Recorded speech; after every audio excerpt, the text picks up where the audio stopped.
We've already looked at the basics of tab and we know that we have a flipped or reversed view of the guitar when we're reading the tab. But what happens when we see more than one note written at a time on the guitar tab?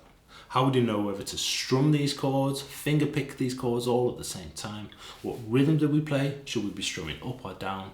In this video, we're going to take a look at those things. In this example here, taken from Silence is Easy, you can see that there is more than one note at a time. The notes are stacked vertically on top of each other, and in general, this suggests that we're strumming the notes. However, you will need to listen to the song to check what's going on. Tab has certain limitations compared to standard musical notation. The most limiting aspect of tab is that it doesn't show rhythmic information. Tab doesn't tell you how to play a note or even how long that note lasts. This makes listening to the song whilst you're using the tab to learn the song absolutely vital. For example, normally we'd strum down on the beat, 1, 2, 3, 4, and up on the offbeat, and. So 1, 2, 3, and 4, and like that. But that's not always the case. If you take the song Silence is Easy, for example, and we try to replicate that piano sound, we're actually going to end up strumming 1, and 2, and 3, and 4, and 1, and 2, and 3, and 4, and all in down strums. Without listening to the song, we wouldn't know that, and the song would end up sounding different to how it originally played. If you're strumming in 16th notes written like this in tab,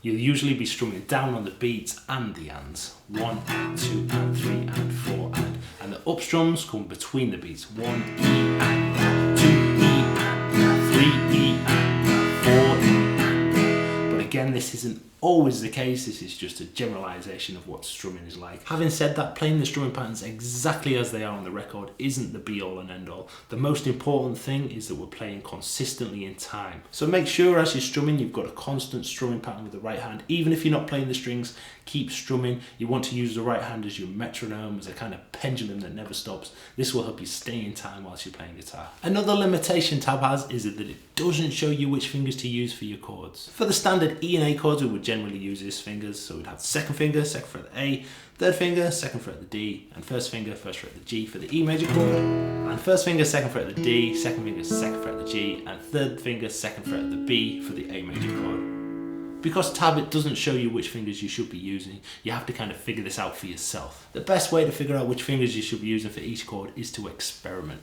So you should try using different sets of fingers to play each of the chords and find which one feels most comfortable to you. For example, when I play the A major chord, I actually use second, third and fourth finger because I find that much more comfortable than trying to squeeze the first, second and third in, though this is how it is traditionally played there. There are no correct and incorrect ways to play chords, only more common and less common voicings or fingerings for the chords. Check out this video on the 10 most common strumming patterns if you want to further your strumming knowledge. Thanks for watching this one and take care.